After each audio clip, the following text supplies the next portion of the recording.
बिस्मिल्लाहिर्रहमानिर्रहीम।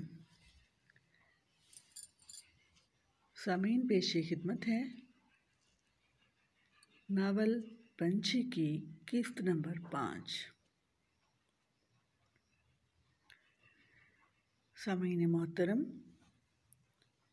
चैनल कारवां को सब्सक्राइब करके नए कलमकारों की हौसला अफजाई कीजिए। अगर आपको पंछी पसंद आता है तो लाइक करके मुसन्निफ़ा ज़हरा आयशा की भी हौसला अफजाई फरमाइए। शुक्रिया। किस्त नंबर 5। शारिया, देखना इस मर्तबा दूसरा बाजू ना तोड़वा लेना। शान अब शारिया को याद दहानी करवा रहा था क्योंकि जनाबा मिस शारिया खातून साहिबा ने सबसे ज़्यादा हाइट का इंतखाब कर लिया था। शान, तुम ना प्लीज़ चश्मे की जगह ब्लैक नेट पहन लेना। इस तरह ऊंचाई से नीचे देखने से तुम्हें वॉमिटिंग ना होगी।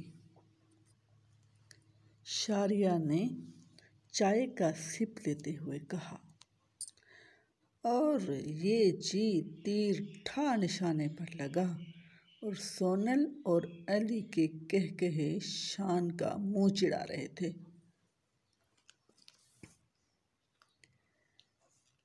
यार, किसी को हाइट फोबिया तो नहीं है?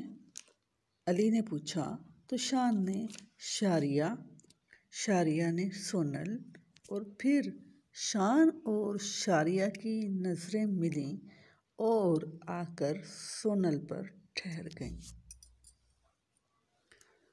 सोनल गड़बड़ा उठी क्योंकि वो पहले ही शान से इसका इजहार कर चुकी थी और अब शान शारिया से किसी बात को शेयर ना करे तो उसे सर सिकंदर मिर्ज़ा की डांट कैसे हज़म हो।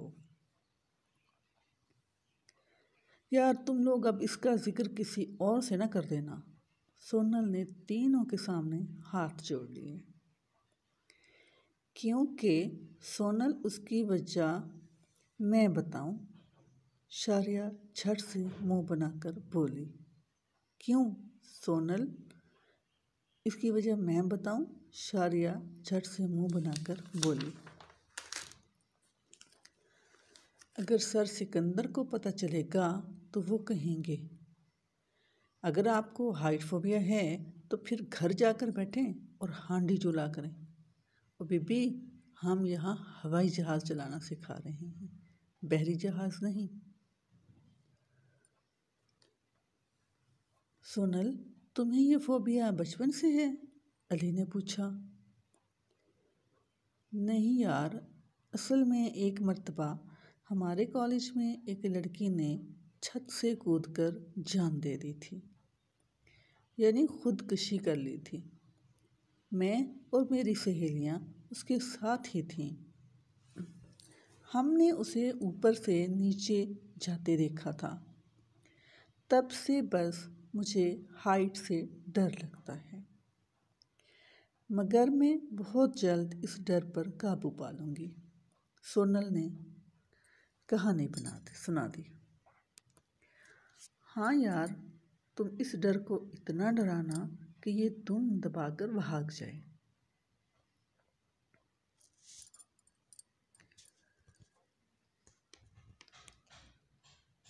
शारिया ने सोनल की पीठ थपक कर कहा।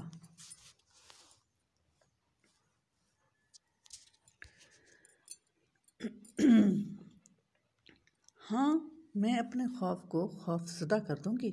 सोनल हिम्मत से नारा लगा रही थी। इंशाअल्लाह। ये शान था।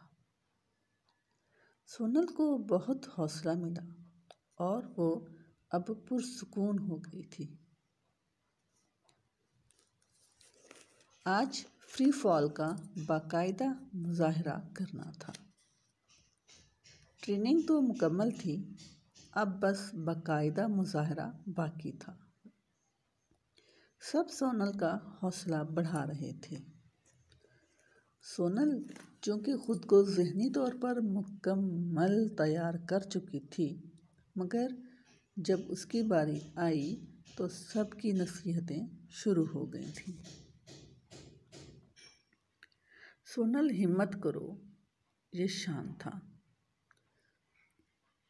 सोनल, आंखें बंद करके कूद जाना, ये अली का मशवरा था। सोनल, चल, वक्त आ गया है, अब अपने डर को अच्छी तरह डरा दे, ये शारिया की याद दहानी थी। अब सोनल ने हिम्मत की, नीचे देखा और ये जी पलक झपकने की सी देर में कूद गई। अब सर सिकंदर मिर्ज़ा ने अली को ऑर्डर किया कि कूद जाओ। अली ने सबसे पहले नीचे देखा, हालांकि सोनल को आंखें बंद करने की नसीहत उसी की थी। ज़मीन उसे गोल नज़र आ रही थी और सोनल छोटा सा परिंदा लग रही थी। सर सिकंदर ने ज़ोर से कहा, अली जंप, और अली एकदम नीचे लुढ़क गया। अब शान की बारी थी। हिम्मत नहीं हो रही, शारिया से शान ने कहा, तो उसने लम्हा ज़ाय किए बगैर शान को धक्का दे दिया। अब शारिया की बारी थी। वो सबसे पहले तो नीचे देखकर चकरा गई और चक्कर इस कदर शदीद था कि वो वापस जहाज़ में गिर गई। सर सिकंदर ने शारिया को डांटा। वो बेचारी उठ तो गई थी, मगर अब उसकी गुलाबी रंगत बाकायदा सफ़ेद हो गई थी। मगर फिर उसने अल्लाह अकबर का नारा लगाते हुए जंप कर लिया। ट्रेनिंग ज़ोरों शोर से जारी थी। अब कुछ आउटडोर थी।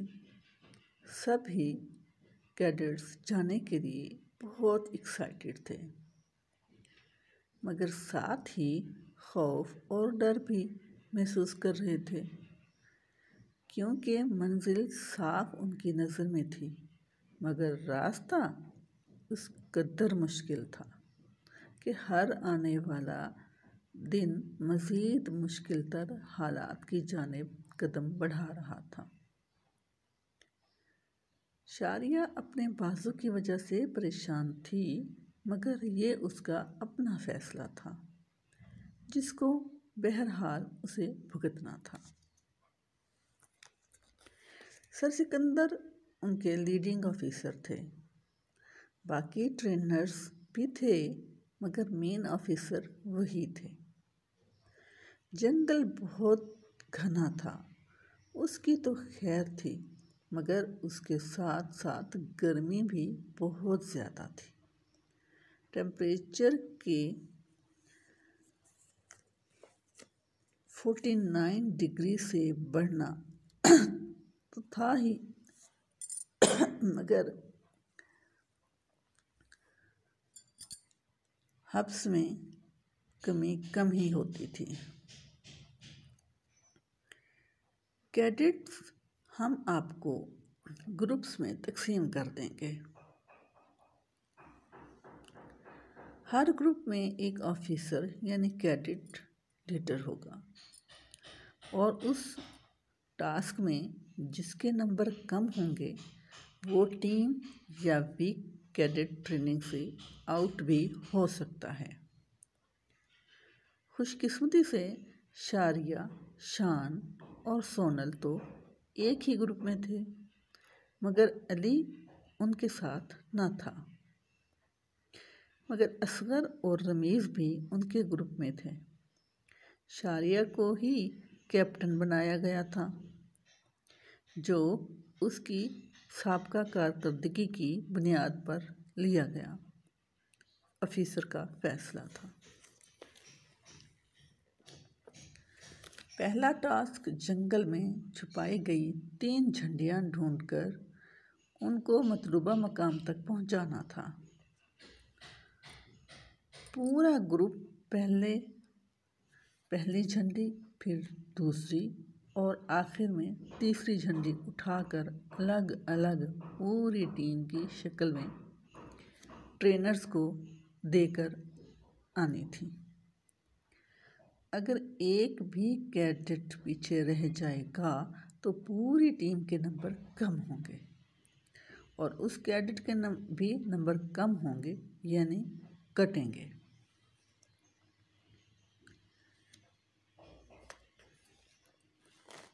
Cadets, your time start now, officer ने कहा। उसके साथ ही टीम्स अपनी अपनी झंडी ढूंढने जंगल में घुस गए। मैप और कैप्स सबके साथ थे। असगर ने पहली झंडी बहुत जल्दी ढूंढ ली, मगर चूंकि वो शारिया से चिढ़ता था, इसलिए अब वो शारिया को बताए बगैर सबकी तरह ढूंढ रहा था। हालांकि शारिया उसके सामने झाड़ी में ढूंढ रही थी। खैर, टीम लीडर होने की वजह से शारिया को असगर ने मजबूरन झंडी दे दी। अब वो पूरी टीम के साथ झंडी ट्रेनर्स को दे रहे थे और इस तरह दोबारा जंगल में घुस गए।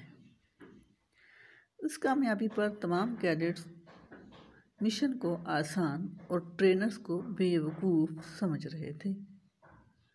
अब शारिया ने सबको समझाया कि ये दरख्त जिसको चाकू से क्रॉस का निशान लगा दिया है, हम सब ने इस जगह इकट्ठे होना है। जिसको झंडे मिल जाए वो ये मखसूस सीटी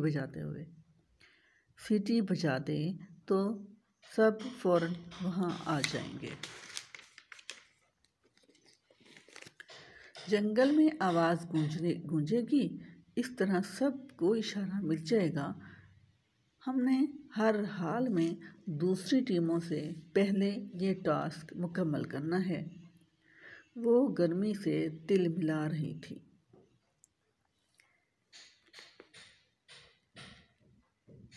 मैप्स को अच्छी तरह से समझ कर चलो, अपने डायरेक्शन पे ही चलना, और हाँ, याद रखना इत्तेफाक में बरकत है, शारिया ने असगर को देखते हुए कहा।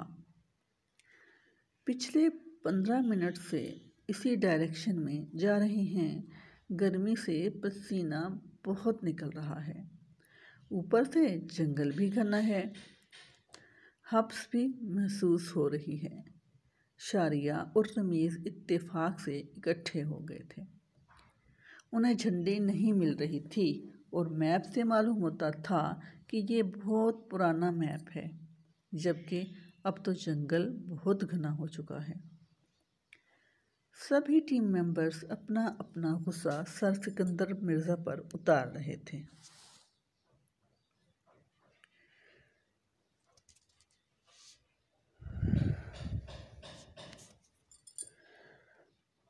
हमने क्या जहाज जंगलों में उड़ाना है? शांत चुप हो जाओ, शारिया ही तुम्हारी बकवास सुन सकती है, मुझ में इतनी हिम्मत नहीं है, सोनल चीख उठी। झंडी पिछली मर्तबा असगर को इत्तेफाक से मिल गई थी, वरना ये काम आसान तो नहीं था। अब सबको अंदाज़ा हो गया था, जब शारिया के मुंतखब किए हुए वक्त तक कोई घंटी ना बजी तो उसे मज़ीद तशवीश हो रही थी। उसको मालूम था कि एक एक मिनट कीमती है। सोनल इसी परेशानी में एक झाड़ी से टकरा गई और इसी असना में उसे पत्थर से टकराकर गिरना पड़ा। शान ने उसे गिरते हुए देख लिया। अब झंडी की तरफ से 2 अफराद की तवज्जो मुकम्मल तौर पर हट चुकी थी। शान ने फैसला किया कि अपना भी इतना वज़न पहना हुआ है, अब अगर सोनल का भी उठाकर झंडी ढूंढूंगा तो बहुत मुश्किल हो जाएगी। इससे बेहतर है कि मतलूबा दरख्त पर पहुंच जाऊं। अब वो दरख्त के पास पहुंच चुका था। रमीज़ और शारिया के गिरते पड़ते झंडी ढूंढ चुके थे। रमीज़ और शारिया गिरते पड़ते झंडी ढूंढ चुके थे, मगर जिस्म से चूँकि ज़्यादा पसीना खारिज हो चुका था, वो सब ही बहुत वीक फील कर रहे थे। मगर अब वो सीटी बजाकर दरख्त तक पहुंच गए थे। टीम की खूबसूरती में ये चीज़ भी है कि आप एक दूसरे टीम मेंबर का ख्याल रख सकते हैं और एक दूसरे का बोझ भी बांट सकते हैं। शारिया की टीम पहले ही वक्त ज़ाय कर चुकी थी, इसलिए अब उन्होंने सोनल, जिसका पाँव सूजकर कुप्पा बन चुका था, उसे कैंप में ही छोड़ने का फैसला कर लिया। तीसरी झंडी की मर्तबा शारिया को भी बहुत ज़्यादा चीज़ें समझ आ चुकी थीं। अब की बार उसने फैसला किया कि चूँकि मैप के मुताबिक 1 मील के फासला में ही झंडी है और मैप भी कुछ मदद कर रहा है, इसलिए सब इकट्ठे आगे बढ़ेंगे और झंडी के पॉइंट पर जो मैप में शो हो रहा है उस एरिया को चारों तरफ से घेर लिया जाए। घने जंगल में अब यही एक तरीका शायद काम करे, क्योंकि वो पहले ही काफ़ी वक्त ज़ाय कर चुके हैं। असां नवियां लाइयां ते रोले पै गए। शान, बस करो। आखिरकार शारिया बिलबिला उठी। मैं तो अपना टैलेंट सबको दिखा रहा था, मगर ये शारिया तो अजीम लोगों को रद्द करने में माहिर है। शान नाराज़ हो रहा था। प्लान के मुताबिक अब की बार झंडी उन्हें जल्द ही मिल गई थी। सब सोनल को लेकर भाग रहे थे, मगर सबको ये देखकर बड़ी मायूसी हुई। दूर सर सिकंदर के पास एक टीम मौजूद थी और वो बस खरगोश की चाल में ही चल रही थी। और शारिया ने जैसे ही ये देखा, उसने तीनों झंडियां हाथ में पकड़ी। फिर क्या था, बस सेकंड के 1000वें हिस्से में फैसला करते हुए अपनी पूरी बची कुची कुव्वत मुजतमा करके दौड़ पड़ी। इससे पहले शारिया धड़ाम से सर सिकंदर मिर्ज़ा के पाँव में पड़ी होती और उसका झंडियों वाला हाथ सर की जानिब था। एक बार फिर से शारिया खातून हार जाने से बस बाल बाल बची थी। एक पल पहले आई और अगर एक पल बाद में आती तो हालात कुछ और होते, मगर इस बार दूसरी पोजीशन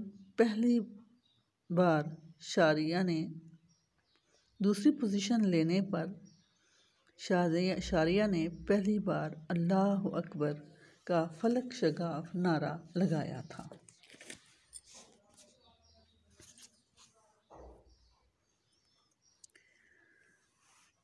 घुप अंधेरे में कभी कभार किसी कुत्ते के भौंकने की आवाज़ आती, जो उनके कैंप में, या फिर जंगली जानवरों की आवाज़ें सुनाई देती थीं।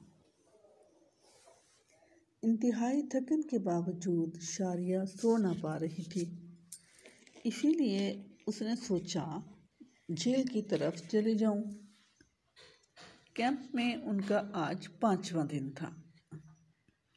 उसके निकलने की देर थी कि शान अपनी पूरी आबोताब के साथ सोच रहा था और घास पर लेटा चांद को ताड़ रहा था। सोए नहीं क्या? उसने उसे देख लिया था। नहीं, ख्वाब में बैठा हुआ खाना खा रहा हूँ, वो लापरवाही से बोला। बहुत ज़्यादा भूख लगी है, शारिया संजीदगी से बोली। उफ यार, जाग रहा हूँ। शान कोहनी के बल उठते हुए उस बेवकूफ़ को देख रहा था। ओह, मैं समझी सो रहे हो। वो अब शर्मिंदा थी। हवा ठंडी है, फिर बोल उठी। इत्तला देने का शुक्रिया, अजली लापरवाही से। शारिया ने शान का मूड ख़राब देखकर अकेले ही उठकर जाने का सोचा।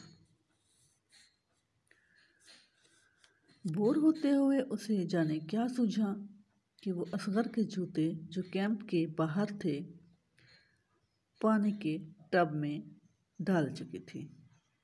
अब दिल बहलाने के लिए कुछ करना तो बनता है ना। जी शारिया खातून ने बगैर किसी की मदद के ये कारनामा सरअंजाम दे दिया। पहली मर्तबा उसने शान और सोनल के बगैर शरारत की थी।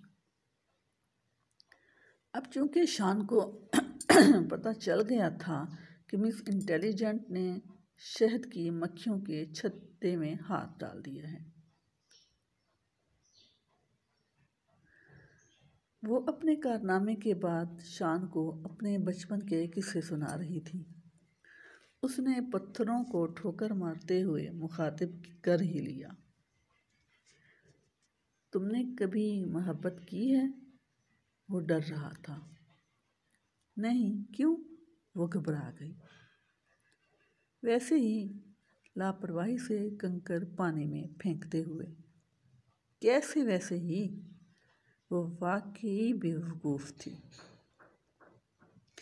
जैसे फिल्मों में होती है। नज़रें आसमान पर जमाते हुए बोला। मैं फिल्में नहीं देखती। मौका की नज़ाकत को देखते हुए कहा। इसीलिए रीमा और कतरीना की फ़ैन हो? आंखों में आंखें डालकर बोला। क्या वापस चलें? गुस्से को छुपाकर नज़रें चुराते हुए। तुम बहुत अजीब सिस्टम हो। शान उसकी बेरुखी से बच रहा था। शारिया शान को देखते हुए सर सिकंदर मिर्ज़ा के चहीते ने दरख्त के उस तरफ खड़े कुत्ते को पत्थर मारते हुए कहा। भाग शारिया, भाग। शान ने चांदनी में ऑफिसर सिकंदर के कुत्ते के मुंह से टपकती हुई राल देख ली थी। मैं कोई ऐसी वैसी लड़की हूँ जो भागकर जान बचाऊं? वो गुस्सा कर रही थी। मैं तो ऐसा वैसा लड़का ही हूँ, वो उसका हाथ पकड़कर भागते हुए बोला। अब शारिया भी भाग खड़ी हुई। सर के कुत्ते ने काफ़ी भगदड़ मचा दी थी। तमाम का तमाम अमला अपने कैंपों में से बाहर आ गया था, जो कि झील के किनारे के खुले मैदान में लगाए गए थे। सब देख रहे थे कि कौन भागा, क्योंकि भागने की आवाज़ वाज़े सुनाई दी गई थी। मगर जी भागने वाले तो मंजिल मकसूद पर पहुंच चुके थे। अब पहरा काफ़ी सख्त हो गया है और तुम मुझे अपने कैंप में ले आए हो। अब मैं कैसे जाऊंगी? अगर किसी ने देख लिया तो? वो बहुत परेशानी से बोल रही थी। अब शान और शारिया इतने भी कोई ट्रेंड न थे कि अपने ही ट्रेनर्स को चकमा दे देते। अभी जारी है। जी तो सामीन, आपने सुना नावल पंछी अज़-ज़हरा आयशा।